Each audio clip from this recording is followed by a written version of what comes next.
I kind of knew something was up because of the show he had, man, and he was just getting real close with J Mane, and I was always asking myself like, was it authentic? And I just felt like it was always it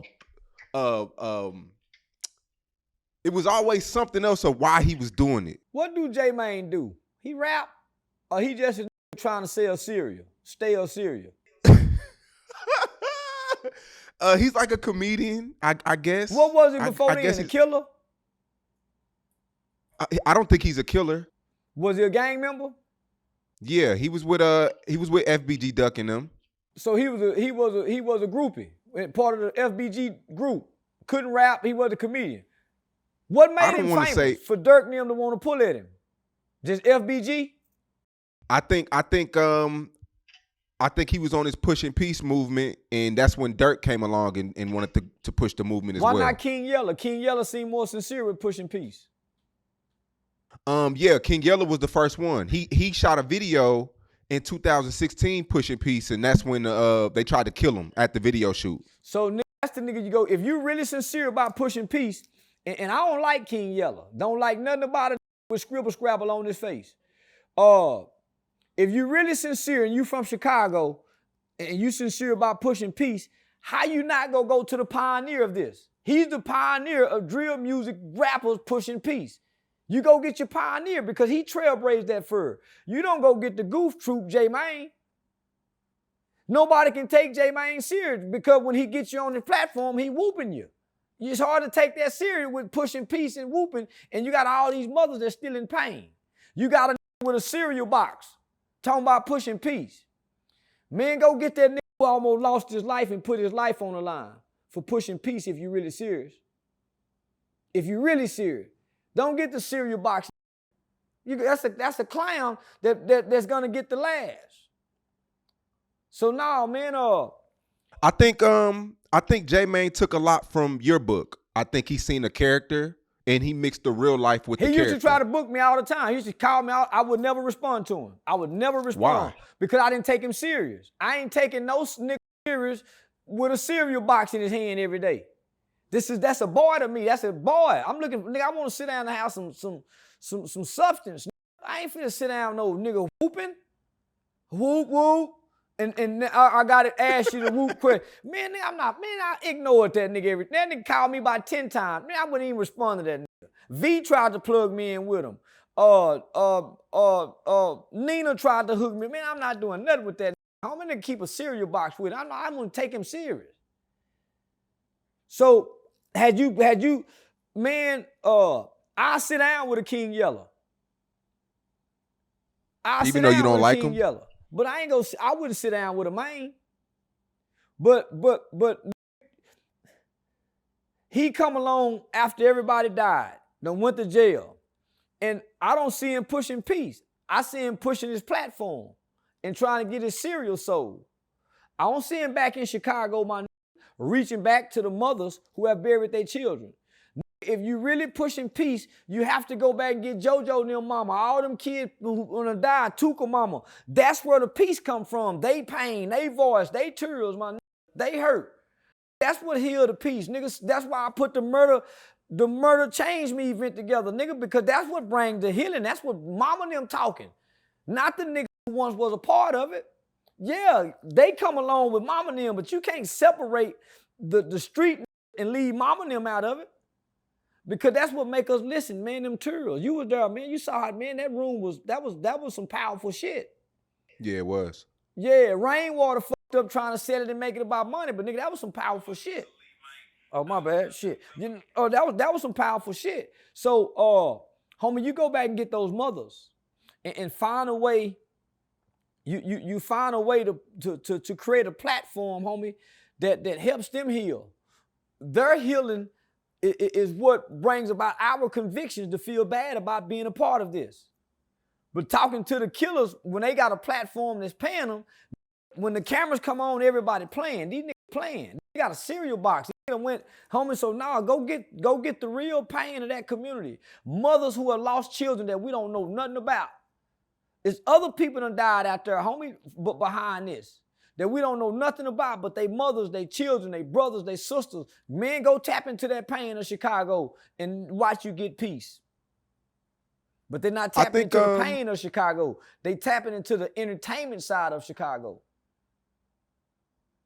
Yeah, no, you're definitely speaking facts. But I do want to say this, though.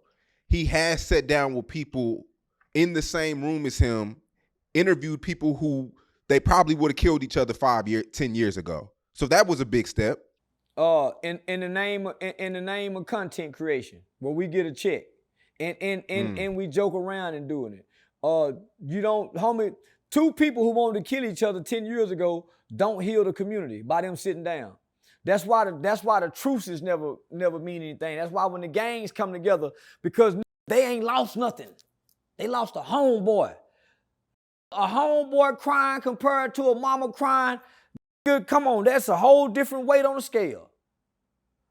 Hearing them women choke up, men make a nigga walk out the room and wipe his eye, man, shit. Nigga, that's why I put the killers who have killed. I went and got a judge, I went and got a prosecutor, but ultimately, the pain of those mothers. Hearing Miss Dominique voice crack up, homie, every nigga, that get me every time.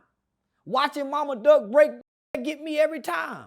Lil Snoop mama, Mo 3 mama, homie, that get me every time. But listening to the killers talk, you niggas just don't want to go to jail no more. And you niggas understand consequences. That's why y'all ain't killing each other today. 10 years ago, y'all didn't understand consequences. You was a kid at 19, 20 years old, coming from trauma, coming from poverty, with an undeveloped brain. Now your brain is developed. You have logical ways to think now.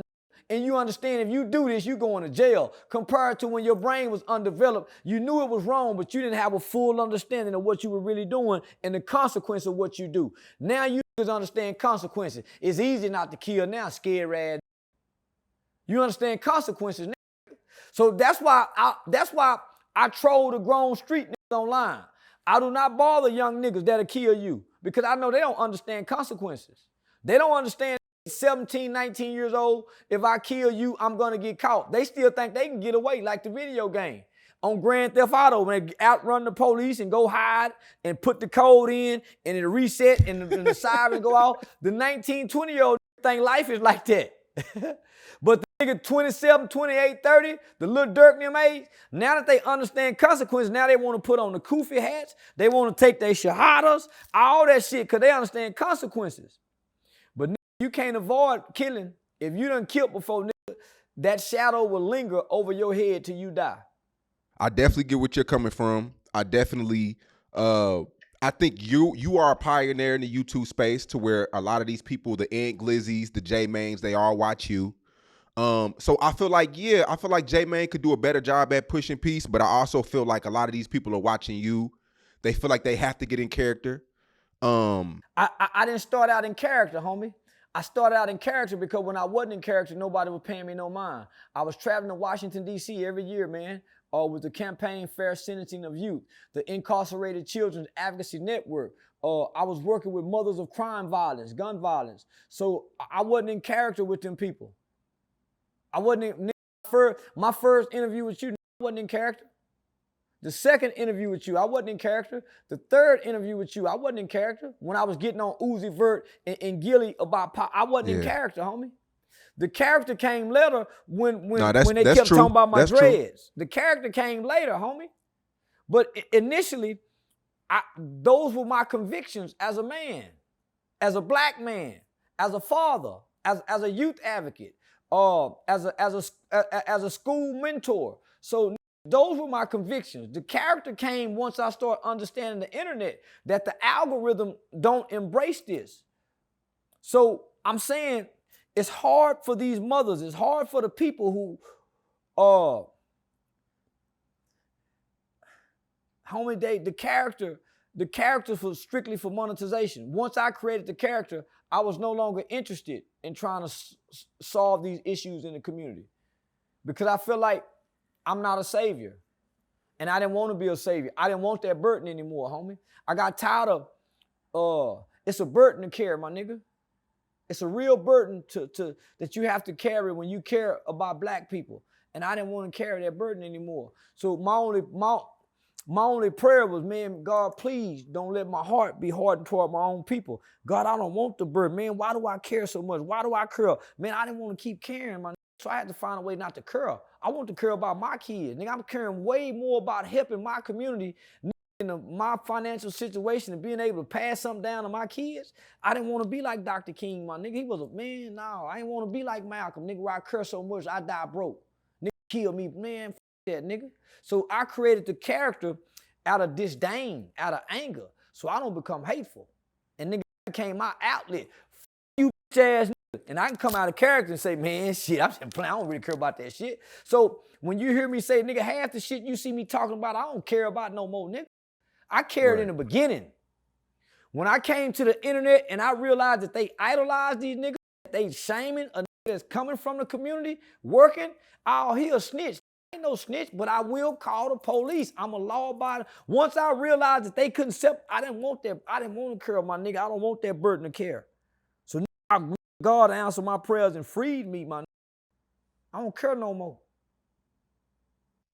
And I do want to say too, J Mane, him pushing the cereal, that was a brand that got him closer to kids. That cereal helped the kids get in tune with the pushing P stuff too. And he does do interviews with moms. Like I've recorded interviews with. Well, good for that. Yeah. I would never do an interview with him. Yeah, never. I would. Yeah. He ain't on my level intellectually. I cannot see me and him sitting down and having a real intellectual conversation. So that's good for him, homie. Not that I'm trying to knock him. I just look at him and would never take him serious based on the fact he a whoop serious nigga. Yeah, I thought that was a retard. So I salute him for what he doing. But you can't reach kids. I ain't gonna say you can't, because kids' minds are so young and impressionable, so it's easy to impress upon children. Nigga, see how no mother that's got tears in her eye can sit across that with a box of cereal and have a real conversation.